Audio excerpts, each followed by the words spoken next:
Hello everyone, welcome to my channel voices multiverse. ఈ రోజు మనం చేయబోయే రెసిపీ కజ్జికాయలు. ఈ ఒక్క కజ్జికాయ చాలండి, చాలా చిన్ననాటి జ్ఞాపకాలు గుర్తుకొచ్చేస్తాయి.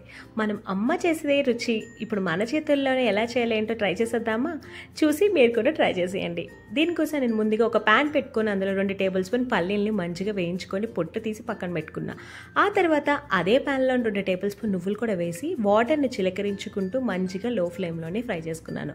ఆ తర్వాత ఒక బౌల్లో వేపుకున్న పల్లీలు, నువ్వులు, పుట్నాల పప్పు కూడా వేసుకొని, అలాగే ఎండు కొబ్బరి కూడా వేసుకొని, బెల్లం పొడి ఉంటే పొడినైనా వేసుకొని మొత్తం అంతా ఒకసారి కోర్స్గా గ్రైండ్ చేసుకోండి.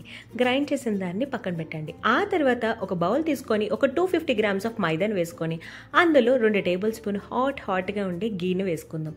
గీ అండ్ మైదాని వేసుకొని బాగా కలుపుకుంటూ పొడిగా అయినంత వరకు కలపండి. ఆ తర్వాత కొంచెం వాటర్ని యాడ్ చేసుకుంటూ వీలైనంత మెత్తగా ఒత్తుకుంటూ ఒక స్మూత్ డౌని ప్రిపేర్ చేసుకుందాం. స్మూత్ డౌ ప్రిపేర్ అయిన తర్వాత దాన్ని ఒక 10 మినిట్స్ ఖచ్చితంగా రెస్ట్ ఇచ్చేద్దాం. అది రెస్ట్ ఇచ్చిన 10 మినిట్స్ తర్వాత మళ్ళీ డౌని మొత్తం వీలైనంత మెత్తగా మనము ఒత్తుకుంటే పర్ఫెక్ట్గా వస్తాయన్నమాట. ఆ తర్వాత చిన్న బాల్స్ లాగా డివైడ్ చేద్దాం. నేను ఇప్పుడు చూపిస్తున్నాను కదా, ఈ విధంగా చేసుకోండి.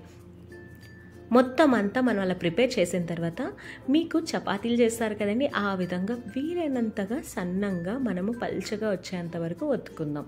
షేప్ ఏదైనా పర్వాలేదండి, ఎందుకంటే మనం కజ్జికాయలు మనం ఒక మోల్డ్లో చేస్తాం కాబట్టి పర్ఫెక్ట్గా వస్తాయన్నమాట. నేను ప్లాస్టిక్ యూజ్ చేస్తున్నాను. ఇఫ్ ఇన్ కేస్ మీరు వుడ్ది అయితే కొంచెం ఫ్లోర్ యాడ్ చేశాక మీరు రోటీని ప్లేస్ చేయండి.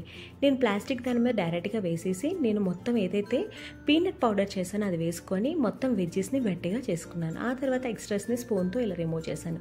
ఈ రిమూవ్ చేసిన తర్వాత చూసారా ఎంత పర్ఫెక్ట్గా వచ్చిందో కజ్జికాయలు. ఆ తర్వాత ఎక్స్ట్రాస్ ఏమైనా ఉంటే రిమూవ్ చేసేసి మనము షేప్ కోసం నేను కొంచెం ఫోక్ తోటి నేను ఇప్పుడు చూపించే విధంగా ప్రెస్ చేస్తే చాలా బాగా వచ్చిందని మొత్తం అన్ని కజ్జికాయలని ఇలాగే నేను తయారు చేసుకున్నాను.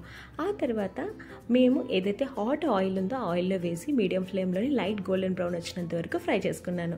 మీరు ఖచ్చితంగా సీల్ బయటికి రాకుండా సీల్ చేస్తే పర్ఫెక్ట్గా కజ్జికాయలు వేగుతాయి అనమాట.